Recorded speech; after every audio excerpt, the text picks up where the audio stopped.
Hey, just a quick note to say thank you for joining me on this episode. If this is your first time or you're a regular listener, please take a minute and rate the show on your chosen platform. A short review helps every show to be more visible to new listeners and provides them with value.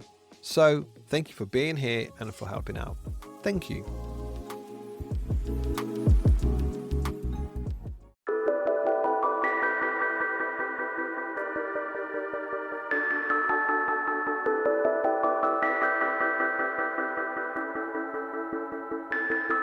Yeah, we didn't start out in this niche really, but we gradually over the years, it was moving towards Te Ao Māori, like the Māori worldview and incorporating an indigenous lens across our work. And that was driven by us, like as a family, me and my husband being on our journey, him exploring his culture more and his genealogy, whakapapa we call it, and just exploring that. And at the same time, more and more clients were coming to us for that lens as well. Now it's kind of part of every pitch document we receive, RFPs. The Māori culture is woven through work here in New Zealand, so it very much comes from all that.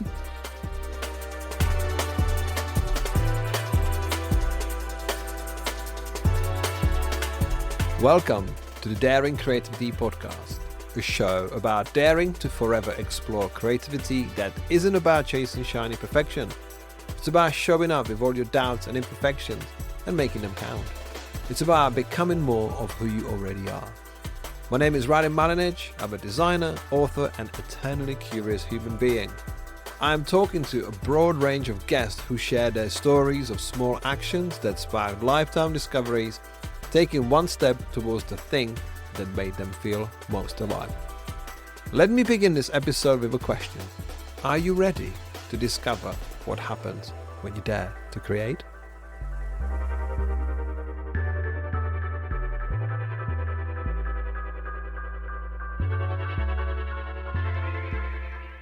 Today I'm talking with Laura Cibilich, a co-founder of Run, a design and advertising agency in New Zealand. She shares with me her journey from being a graphic designer to agency owner, running a studio guided by Maori values, and how those indigenous values aren't separate from business. They're fundamental human principles. Laura reveals how becoming a parent for strategic thinking, leading to winning major clients despite being up against much bigger agencies. Our conversation explores navigating neurodivergence in creative partnerships, the courage to say no to misaligned clients, and why human creativity will always matter more than AI-generated shortcuts. It's my pleasure to share with you my conversation with Laura Cibilich.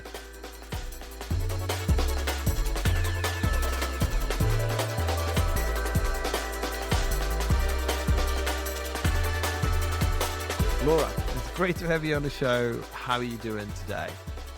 Yeah, kia ora. Hello, good, thanks. I'm excited to be here. Thanks for having me. I really want to know what it feels like to be a creative in New Zealand in 2025. And how does it influence your world? How much of focus do you put on your local culture? I want to know all of it. But for those who may not have heard of you and your studio, how would you introduce yourself? Yeah, hello. I'm Laura Cibilich. I run the design and advertising agency called Run, based in Aotearoa, New Zealand, and started it about 17 years ago. Now run it with my husband, Raymond Tene Mackay.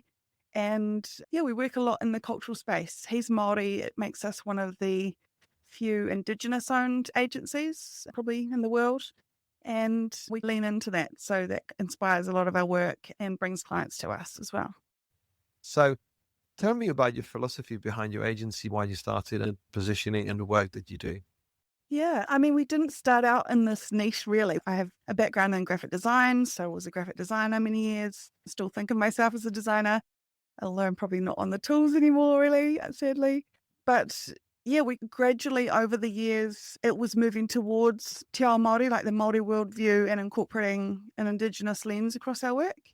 And that was driven by us, like as a family, me and my husband being on our journey, him exploring his culture more and his genealogy, whakapapa we call it, and just exploring that. And at the same time, more and more clients were coming to us for that lens as well. Now it's kind of part of every pitch document we receive, RFPs, things like that. Yeah, a lot of the Māori culture is woven through work here in New Zealand. So it very much comes from all that. So here's my question. You said it's kind of woven through every RFP and every pitch. Is it a collective awareness? Is there sort of amplification of the values? Like we need to look local first before bringing anything else? Yeah, I think so. A really nice thing to bring in the indigenous culture. It very much feels like we've embraced it. And here there is a treaty, Te Tiriti o Waitangi. So that was signed in 1840 when I'm not the best person to talk about all this. There's a lot of history involved in it all. But yeah, when people came here, it was a big thing signing this treaty, and there's just a lot in it.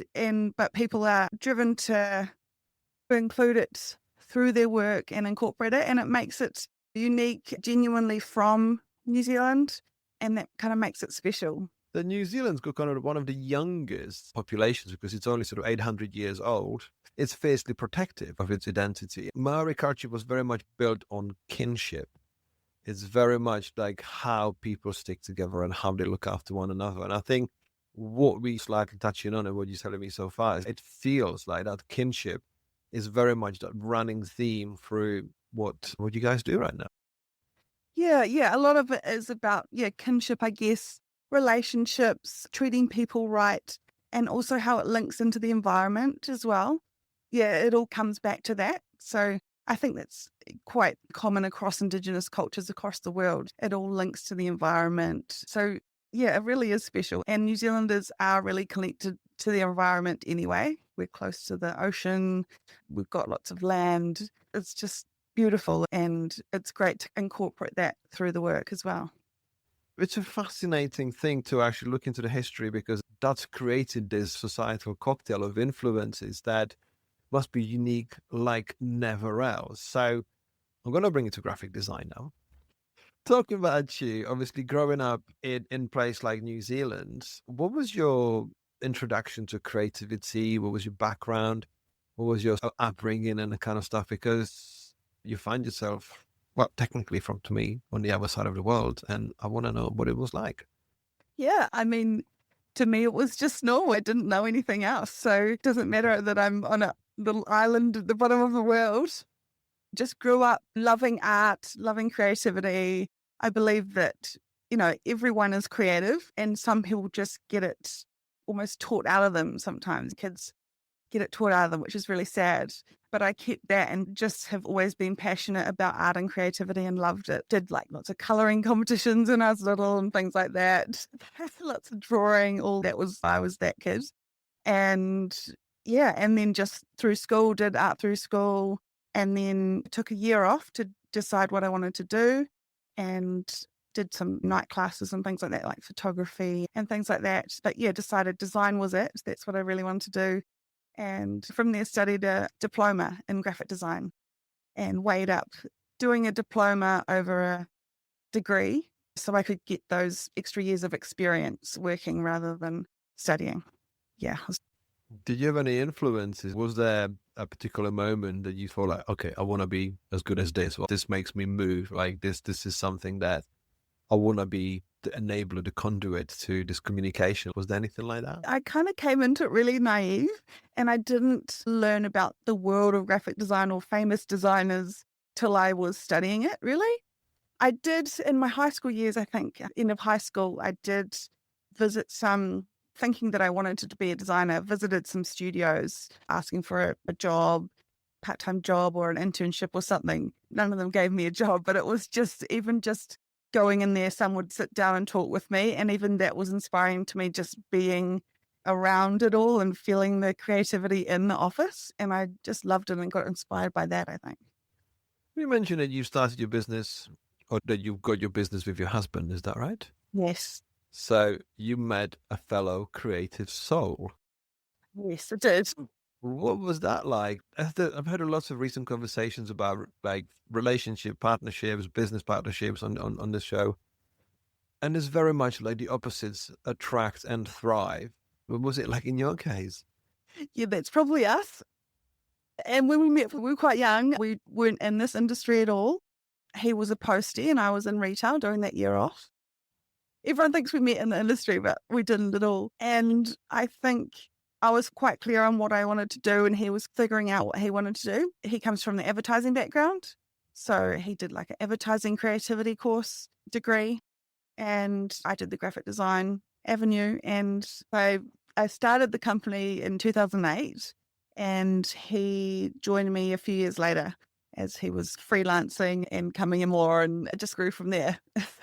I'm loving the plot twist. I'm loving the plot twist. It was like he was a postie, I was in retail. I was like, hey, there's a graphic designer, there's a guy coming from ad background. No, he was a postie, I was in retail. I think that's potentially like the best way to actually find that joined curiosity and what you want to do. And that sounds super, super exciting. And linking to your kind of like the opposites attract kind of thing, we very much are opposites. Like I'm quite detail orientated and love the finer details of the designs. And he's just all about ideas and big thinking and the big ideas. And he's actually ADHD. So his brain's going a million miles an hour and constantly onto the next thing and all that. So we're very different, but it works. Yeah, I love that story so far. I'm going to go back to one thing that you said just a few seconds ago. And you said that creativity sometimes is taught out of people. It's something I've been thinking about a lot recently. I'm working on my 7th book based on the theme of this podcast. And I'm thinking, is this the reality? Is it excuse? Is it a loss of curiosity? Because I'm thinking, if the creativity was taught out of us, there would be no creatives. And it's usually the people who are, posties or in retail that, even obviously you get your graphic design and a degree, but I'm thinking, would you think that it actually depends on what's deep inside us that drives the exploration of creativity? Because yes, we can always have more creative subjects in school, but then someone needs to run the bank. And then maybe their degree in watercolor wouldn't be that. So I just feel we're not going to say, well, because you go to graphic design, the business acumen is taught out of you. So it's not me challenging, it's me running this as an open research and open questions like, what do you think about this? Or how much of accountability when it comes to creativity do we really need? Yeah. No, I love the thinking. It's nature versus nurture. And yeah, when you think back to kids, everyone is curious. And I guess maybe that's the creativity that I think of or see. Experiencing the world for the first time, every single experience for the first time. And it's that kind of leads into the creativity or inspires the creativity. But then I guess some people are just naturally gravitate more towards design or accounting. So yeah, a bit of both, I guess. I've never thought about it that way. Yeah, because in your case and your husband's case, obviously, you started your agency and he joined you because you wanted to do this together. Like you wanted to explore creative work. Let's go to 2008 and you've started your own thing. What did that feel like? What was that change from not being an agency owner or not having a creative business to having a creative business and then realizing, oh shit, I'm running a business. What do we do next? Yeah. Well, I used to go to the creative conference semi-permanent. I'm not sure if you know it, but it was on every year, semi-permanent. And I'd go there, listen to all these amazing designers, show their work. And it seemed like they were all freelancers or business owners or had their own studio kind of thing. And I always left it thinking, God, I just want to quit my job and start my own thing. And I'd think that every year. And so finally one day I just did it, basically, which is crazy. I didn't plan it as a business or think strategically at all at that time. So probably if I was going to do it again, I would plan it out a bit better. I did end up having to go back to work a little bit part-time and get contracts and things like that as I built it up over those years. But that's how it started.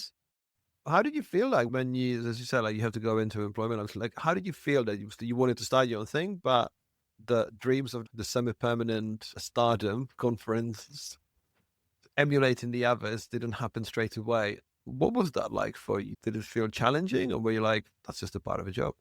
I think it's just part of your journey, really. There are ups and downs through life, and it's just one of those things. And I think very long term in general, And so it was just one of those bumps in the road. I always knew I would get to running a studio, but it just took longer than I thought maybe and needed a few more steps along the way. We'll be back after a quick break. This episode is brought to you by Lux Coffee Co., the first creative specialty coffee company building a platform to shine the light on emerging global talent with a mission to make a positive impact on the creative industry and beyond. Lux Coffee Co. offers exceptional coffee sourced from around the world through ethical and sustainable practices, and you can discover the current range of signature blends and single origins, coffee hardware and accessories, along with exceptional apparel at luxcoffee.co.uk. You can use the code PODCAST to get 15% off your first order.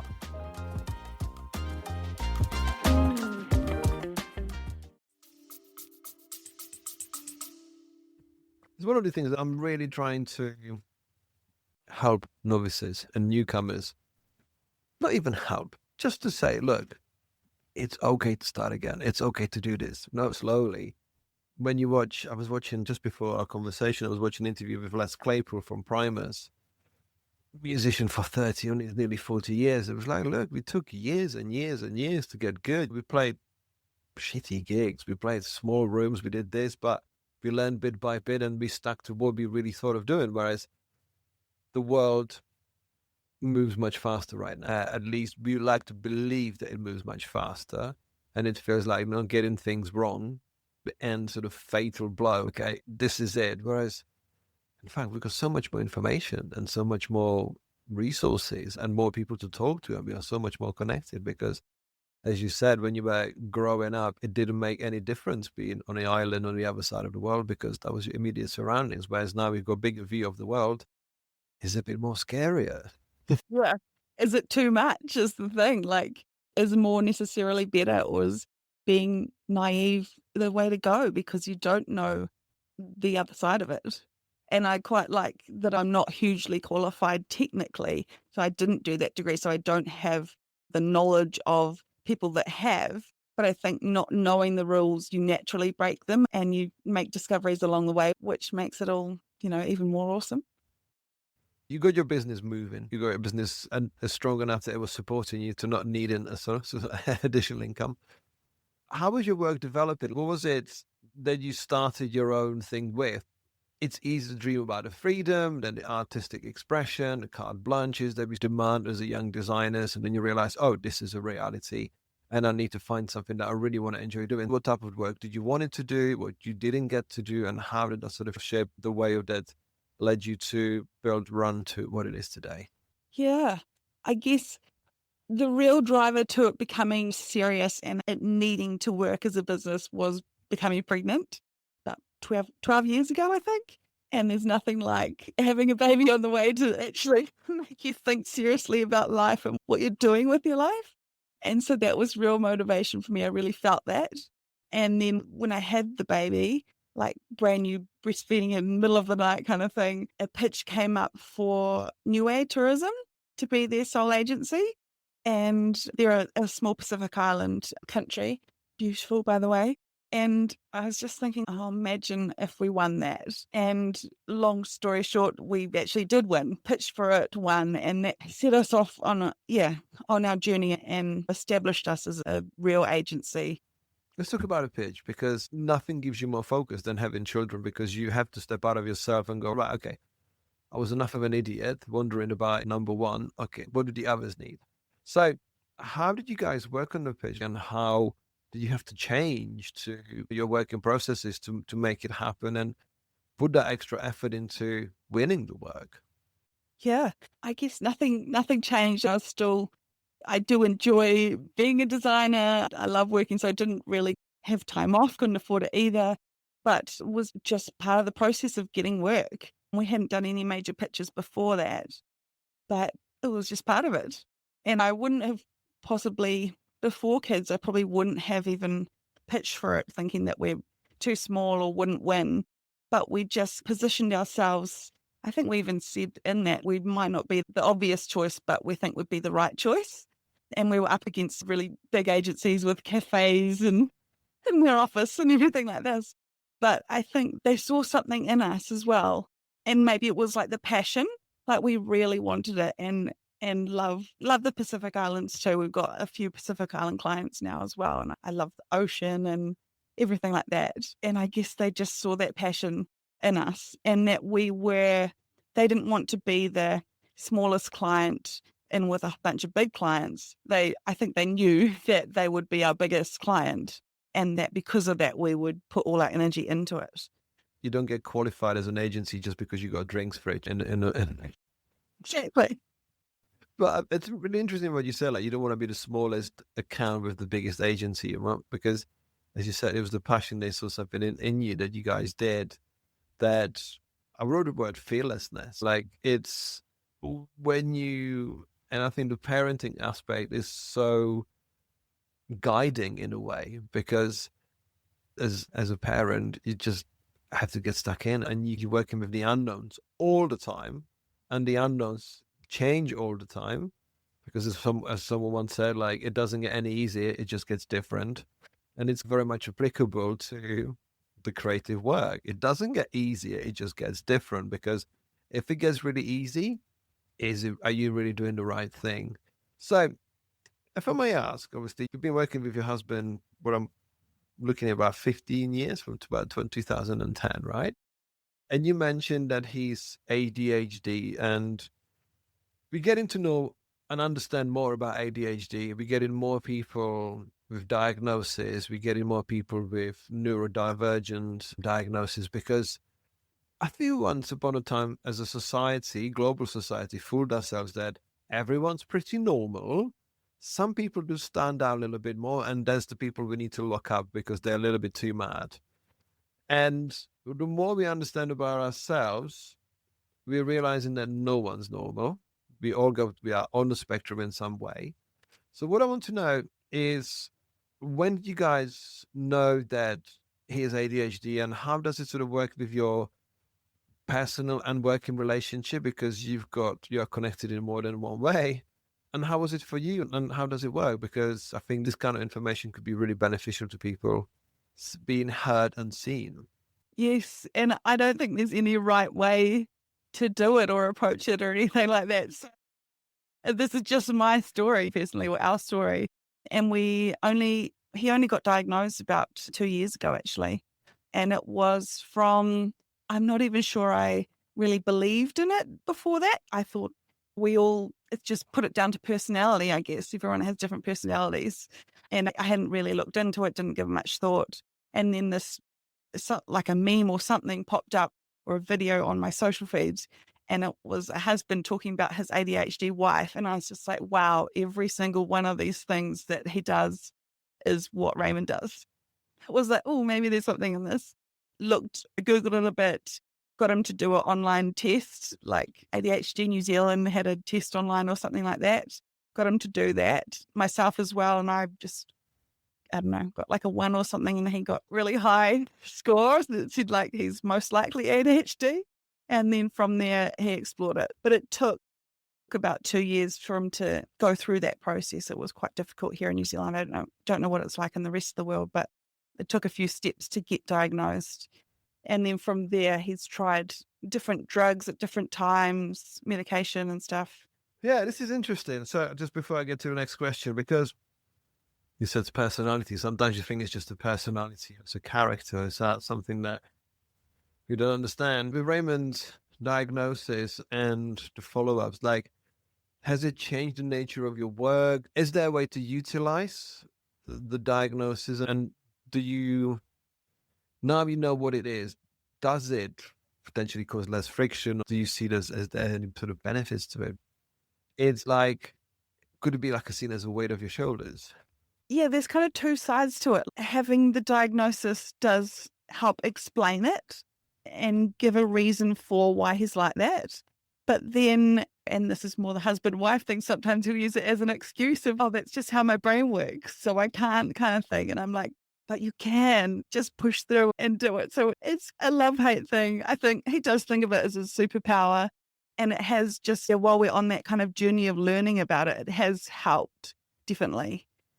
It's fantastic. Yeah, because I think, I mean, I think you can go both ways. There was a joke by an English comedian who said, hey, like she said, my friend was diagnosed with ADHD, but Ellie, I think you also are ADHD. And she's like, really? It's not a pyramid scheme. Not just because like we're going to get everyone diagnosed, but I think we live in a very, what's the right adjective to use? I think privileged, beneficial. I don't know what the right word to use, but I think we should be appreciative of the fact that we understand more about ourselves, because we're talking about the history of New Zealand like being 800 years, and the history of our world like being 3, 4, 5, 6,000 years old.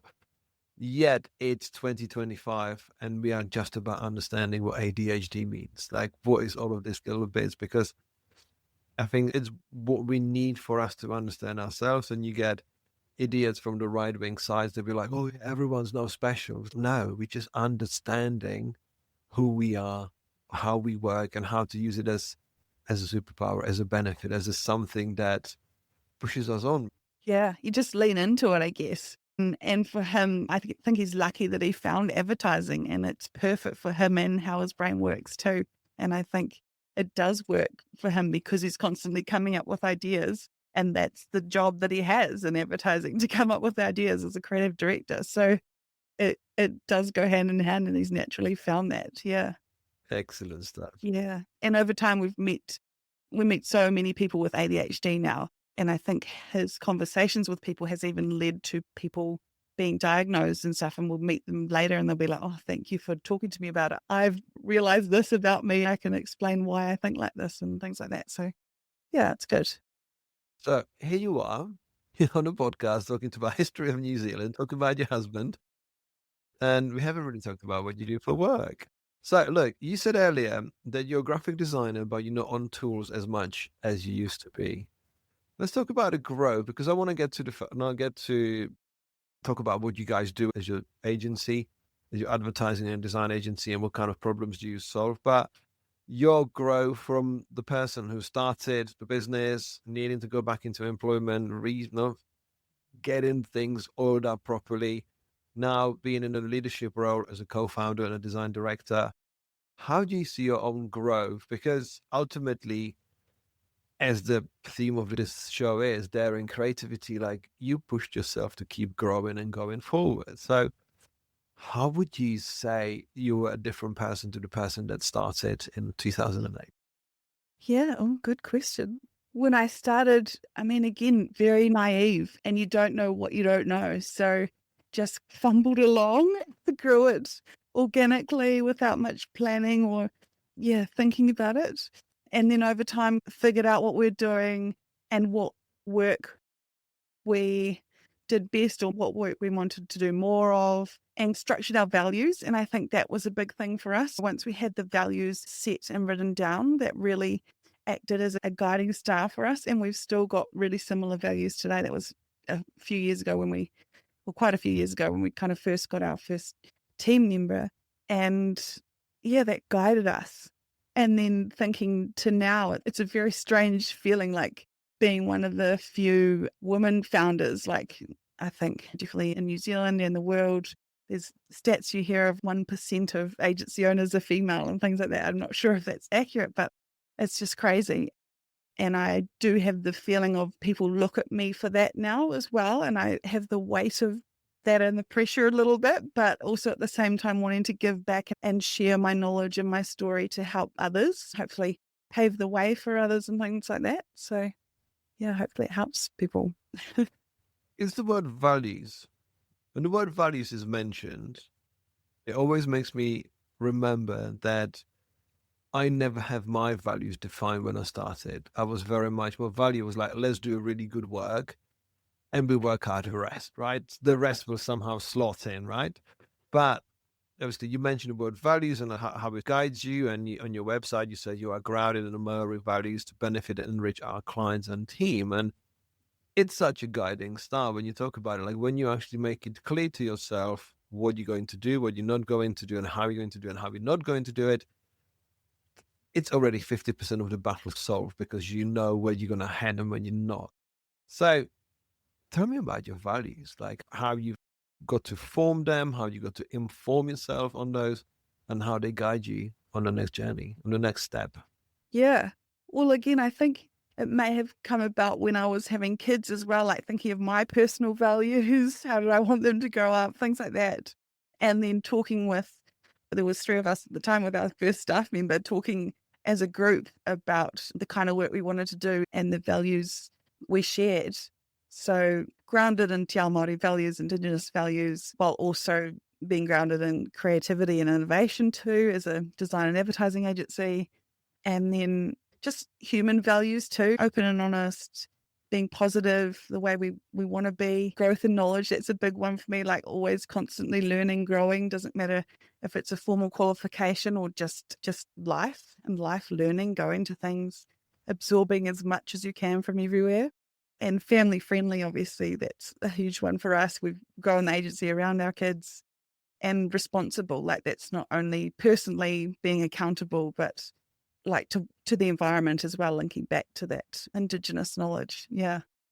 I am colouring in my lack of knowledge about Te Ao Māori values, and I just looked them up. And what I'm getting from this conversation so far, from seeing what work that you do and looking at the actual list of values now, I'm like, okay, it makes sense now because you talk about care and hospitality, right? You talk about environmental guardianship, you talk about kinship and relationship, self-determination, and I can't pronounce aroha, love. You talk about that. And when you bring it down to the human level, I think like any idea of a bullshit goes totally aside because this is what cares. I'm seeing this, I'm new to this. And I like having these aha moments with these conversations because I'm getting to know you. I'm getting to know more about you, what you do, but seeing these values being ingrained, woven into the tapestry of what you guys do, it makes everything so much right. I mean, I would like to believe it makes everything that you do a little bit more grounded and simpler because you don't really, no, with those values, especially when you say like when I had my kids, I had to change. No, I had to understand my values, and that it feels so wholesome and so it feels like a hug for the soul. Yeah, exactly. You got it. Like it really does ground us. And we've got a full-time po Ahareo Māori cultural director as her role. And she likes to say Māori values or indigenous values are just human values. When you take it back to just people to people, it's those human values and the way people are just being real. That's what it comes down to. Yeah, strip away everything else. It's, yeah, just quite pure. Did you have an idea that you would be appointing a cultural director when you were starting to do that? No way, no. And even that happened organically. She was a teacher and we, yeah, kind of gradually asked her more and paid her on the side. And then it just became too much work, too much payment on the side and just said, can you come in full time and join us? And she left her teaching role about 4 years ago now. So very lucky to have her. That's amazing. So I would like to know more about how you lean into those values and how actually influences your work and we're now seeing more of what's the right word to use? This is a good one. How does it influence your work now and leaning into it and getting on that journey when you realize that when you trim off all the nonsense, let's say, or all the extras, let me put the right word to it, when you trim off all the extras, you can really focus on something which is for the benefit of people, really. Yeah, it is. And that's where we find a lot of our work for the benefit of people or planet, really. It's the kind of work we're aligned to with those values, I suppose. And it really does come back to that. And they help our decisions for who we work with too. We don't say yes to everyone now. At the start, you just take any work you can get kind of thing and figure out what you're good at. And now it's like we're positioned for people to know the kind of work we do. And so the clients that come to us are the ones that are generally pretty good fit, but we're still not scared to say no to those who don't align to the values and aren't right for us. I want to know about the situation when you say no, because I believe when you live and breathe what you do and what you want to do, the universe will know exactly what you stand for. But everyone runs a business, or most of us run a business, and say yes and no.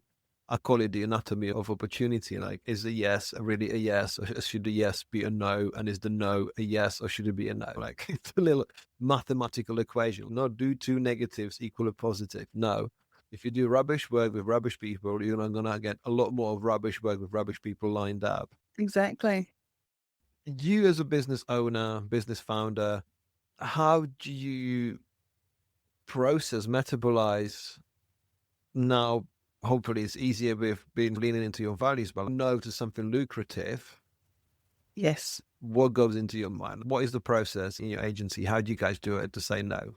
It is hard. We don't say no often, and now because we just put it out there what we like as an agency, what the kind of work we do and our values. So organizations that aren't aligned generally don't come to us. We don't do a lot of kind of product stuff.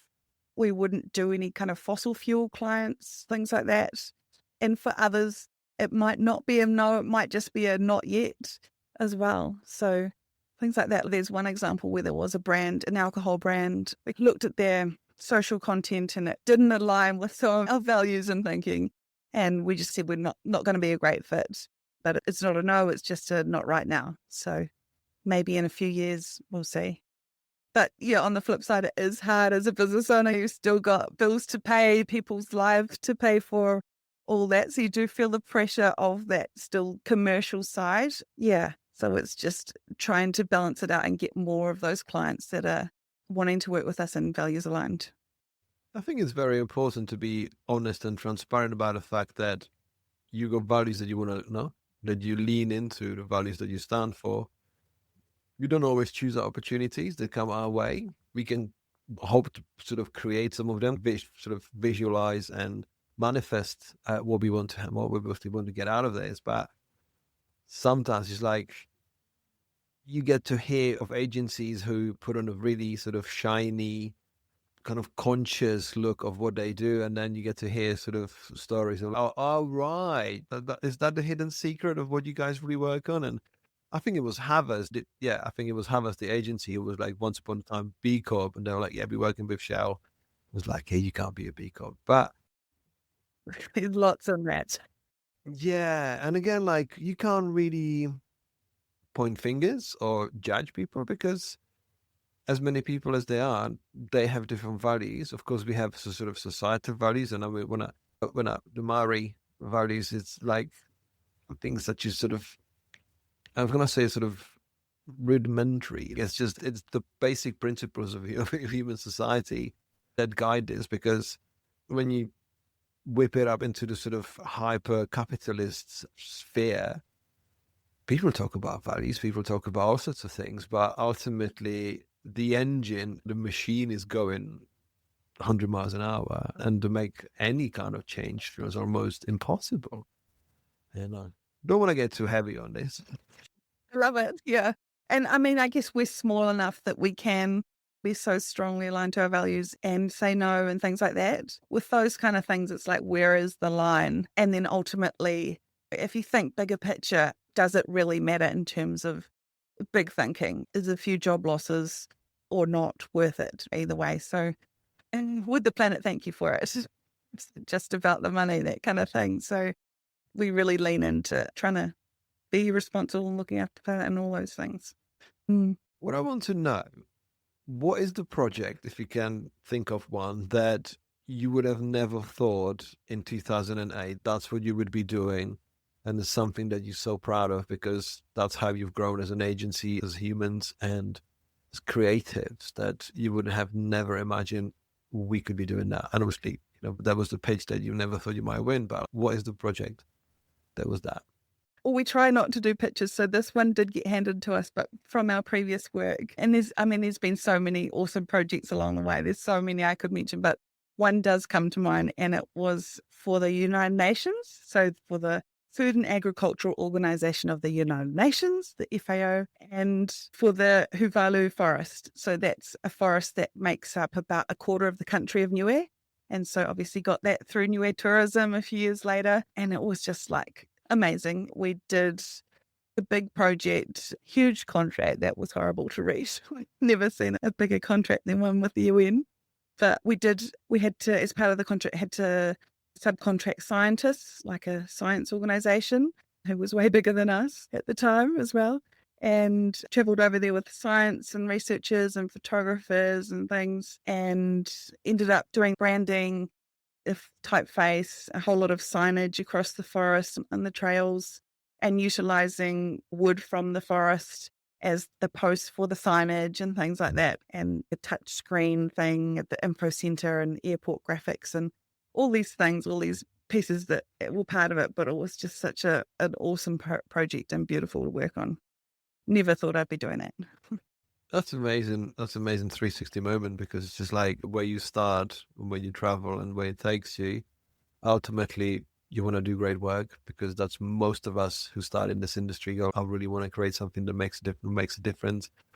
That satisfies my soul. This is my expression. And when you can when you can layer all of these other reasons and causes on top, that's the good one. Because on our journey through sort of creative self-acceptance and getting external validation from the public, peers, the industry, media, press, whatever, you're thinking like, oh, okay, if I was to do the next LeBron shoe or the campaign or the t-shirt graphic or whatever, I will be the don of this industry. And then you realize it doesn't matter where you are in the world, because the magic happens when the real soul and the real values actually come out, right? Exactly. Yeah, that's so true. That those shoes wouldn't excite me at all. I wouldn't want to do that. That would be a no.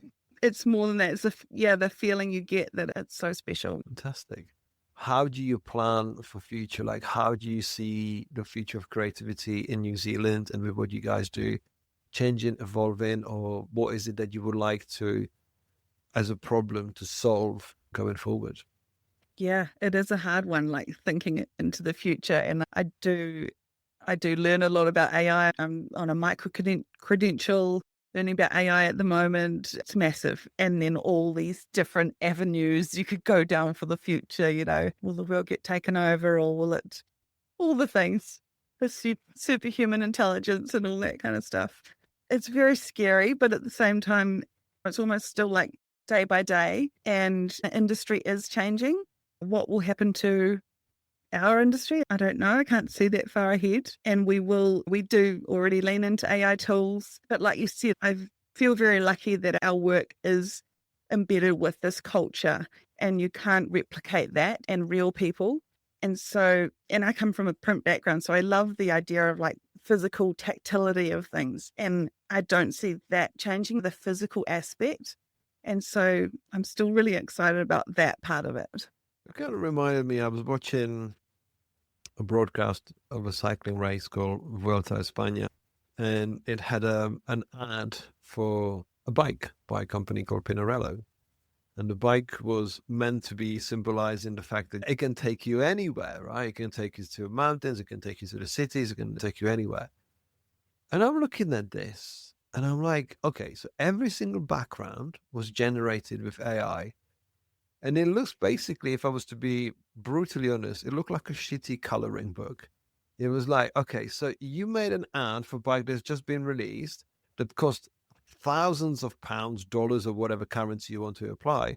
It just looks like a kid's project. It looks like you and I will remember, like when we used to have clip art, and you're thinking, like, who created this and why does anyone use it? And but people were like, put a clip art on this. This is good enough. And you're thinking, well, I can do so much better by using my own creativity, using my sort of tools, features, presets, understanding, logic, in creating something that will make people see that there's a value in what of this. Because if someone wants to sell me a product which is really expensive, why on earth would you just lean into something which is just a quick fix because it shows? And I think with the world of AI, I think we really get to see the people who cut corners and people who don't, because I think there'll be a resurgence of very much a human creativity with some sprinkles of AI for productivity. But I think we are going through that sort of technological peak and we'll go into a plateau, even though, of course, the AI tools will get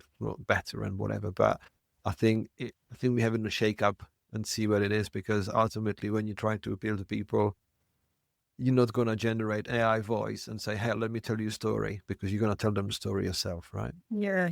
It's both weird and exciting and scary at the same time. Yeah, but I liked the resurgence of human creativity. Yeah, hopefully nothing replaces that. Yeah, I just don't know what's going to happen. It's an interesting one that we will. Yeah, it's an interesting shake-up because there's a lot of noise. AI's made a very good amount of noise because in certain way, AI tools have been part of what we do in our daily lives, technology, for years and years and years. It was just those two words, artificial intelligence, because machine learning's been around for decades. Oh, machine learning. Like, what is the machine learning? And then, hey, it's artificial intelligence and it can replace you. Be like, am I panicking now? No, because what you've told me is leaning into values will always stop you from panicking. It's like your safety kit. It's like your first aid kit. Is anyone bleeding? No. And okay, let's take a breath. Let's see what's going on, because there is a lot of valuable questions and discussions about the future of work. But ultimately, there will always, in my opinion, there will always be in our lifetime, in our generation, enough people to care about the creativity, about the work, about the customer, about the audience, about us, to say, I'm going to buy the music on vinyl. I'm going to sort of go back to where things feel real, rather than going, well, here's the new nugget of interesting. Let's see if this is going to be even applicable tomorrow. And I think when we sort of scale it back, and that brings me back to your my values, it's just like, when we stop the nonsense, it's so much easier to actually feel fuzzy inside and go, we'll be okay.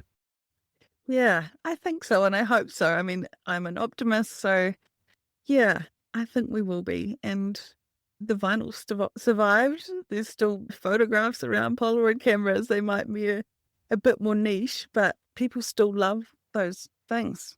And it kind of comes back to what makes us human too. If we replace everything with machines and AI and all that, what have we got? So it's a funny one. I'm really sorry, because I've come to ask you lots of questions about what you're doing, and now I've given you more questions to think through. Well, I do think about a bit at the moment. Yeah. It's been a real pleasure talking to you and learning more about what you do, how you do it, who you do it with, and for what reasons and with what values, because I've learned a lot. I've learned a lot from this conversation. By however far you are in the world and wherever you are, we got so much more in common and so much more to learn from one another. And it's fantastic the way you run your agency and the way you do business and where you think about creativity, because that's what that's exactly what we need right now. So thank you. Oh, thank you. Thanks for having me. And yeah, I mean, it doesn't matter where in the world you are. Like, it's so well connected now. We can do things like this, and it's just like we're almost in the same room. Yeah, it's awesome. So yeah, great to connect. Thank you. Thank you.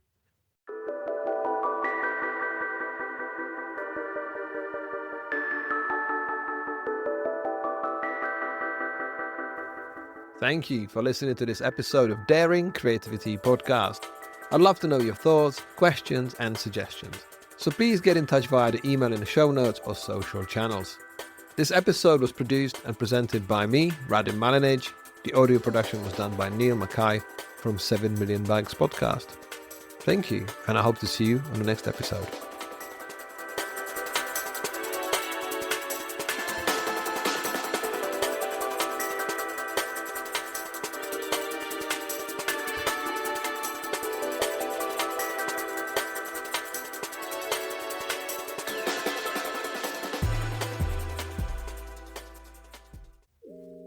If you enjoyed this episode and would like more accessible resources to help you discover your daring creativity, you can pick up one of my books on themes of mindful creativity, creative business, branding, and graphic design.